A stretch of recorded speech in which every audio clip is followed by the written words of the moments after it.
Hey everyone, and welcome back to the FAQ Shack. So, we got an awesome request from a listener, Wasteland Wanderer 76, great name by the way, who asked for a real deep dive on, well, probably the single most iconic piece of tech in the entire Wasteland.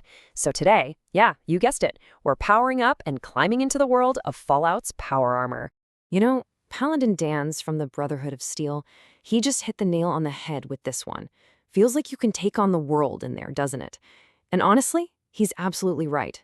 For more than 200 years after the bombs fell, nothing, and I mean nothing, screams power or fear or just pure dominance on the battlefield, quite like climbing into one of these incredible suits. All right, so first things first. What is power armor? I mean, we're calling it the Wasteland's walking tank for a reason. To really get it, we're going to trace it all the way back to its pre-war roots. Then we'll see how it changed after the apocalypse. And finally, we'll break down exactly what makes it the ultimate tool for survival. Okay, so if you want to get technical, the old world military called it powered combat infantry armor. A bit of a mouthful, right? But really, the best way to think about it is exactly what it sounds like, a personal walking tank. It is, without a doubt, the peak of personal defense tech. The whole idea was to take one single soldier and turn them into a force of nature, an armored vehicle with two legs. And that whole walking tank idea, it really clicks when you look at what these things can actually do. I mean, sure, you've got amazing protection from bullets and even energy weapons, but it's so much more. You're completely shielded from deadly radiation. The servos in the suit give you this insane, superhuman strength. We're talking ripping a minigun off its turret and carrying it around. And get this, it's a full-on life support system. It even has an onboard water recycler.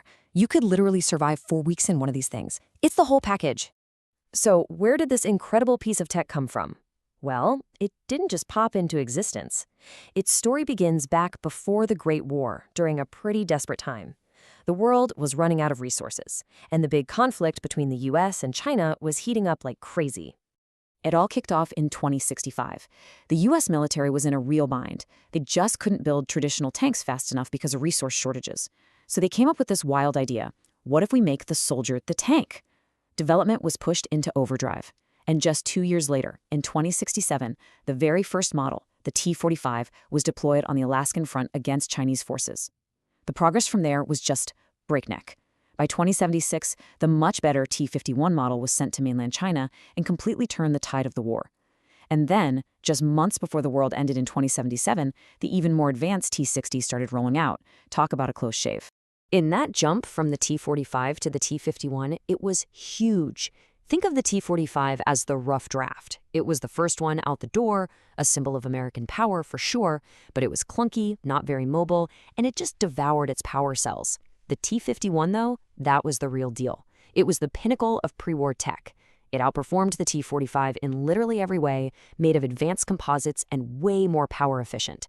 This was the suit that won the war, no question. Okay, that whole pre-war arms race brings us perfectly to our favorite part of the show, the listener mailbag. We're going to tackle a question about powering up these bad boys, and it gets right to the core, pun intended, of how this all works. So Wasteland Wanderer 76 is back with another great question asking, this armor seems almost mythical. How does it even work? And you know what? That's the million-dollar question, isn't it? All that strength, all that protection, it's got to be powered by something pretty special. So what's the secret sauce? Well, it all starts with the frame, the heart of every single suit of power armor. Doesn't matter if it's an old T-45 or a scary advanced Enclave model, is built on a standard West Tek frame. And inside that frame, you'll find the power source, a TX28 Microfusion Pack, or as we all know it, a fusion core. So, how long can one of these things last? Well, get ready for this. According to the original military specs from before the war, a single fusion core was designed to last for 100 years. 100 years of moderate use. That's just mind-blowing. It's an incredible piece of tech, and it really shows you just how advanced and maybe a little reckless the pre-war world really was. Of course, then came the Great War in 2077, and all of that incredible military development just stopped on a dime. Overnight, power armor went from being standard issue equipment to being these priceless, almost legendary relics. And the wasteland that followed, it was pretty much defined by a simple rule. who had the power armor and who didn't. And when you talk about power armor, you have to start with the Brotherhood of Steel.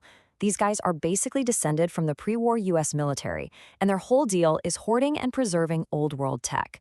To them, a suit of power armor isn't just a weapon. It's practically a holy relic, a piece of a lost golden age that they believe only they are worthy of protecting. But then, you've got the other side of that coin, the Enclave. They're what's left of the old US government, and they have a very different idea. They don't just want to preserve old tech. They want to make it way, way better and deadlier. For the Enclave, the best pre-war power armor was just a jumping-off point for their own, let's just say, much scarier plans. And you can see just how relentless they were. They started with old plans for an experimental pre-war prototype, the X-01. From there, their scientists cooked up the first advanced power armor. And they didn't stop, eventually creating what is probably the most terrifying suit ever made, the Hellfire armor. The name alone tells you everything you need to know.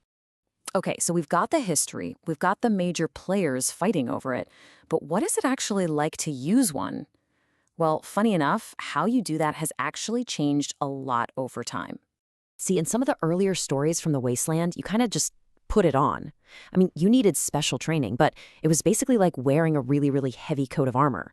But in more recent accounts, it's treated much more like getting into a vehicle. You have to find a frame, physically climb inside, and then the whole thing seals up around you. And you absolutely need a fusion core just to get it to budge. It really drives home that you're not just wearing armor, you're piloting a machine. So, when you put it all together, from this top secret military project to the ultimate status symbol in a broken world, what is the real legacy of power armor? Well, it's definitely more than just a suit of armor, that's for sure. It's a symbol. It represents the absolute peak of pre-war genius, but also the total desperation that fueled it. In the Wasteland, if you have a suit of power armor, you have power. You have safety. You have the ability to make the rules. It is the ultimate tool for both surviving and for dominating. Which really leaves us with one big question to chew on, right? Is power armor a symbol of humanity's hope for salvation? A tool to tame the wasteland and maybe build something new? Or is it just a rusty old relic of the exact same kind of thinking that destroyed the world to begin with? I'd love to know what you all think. Drop your theories in the comments below, and hey, while you're there, let us know what you want us to tackle next here on the FAQ Shack. Thanks for hanging out with me today.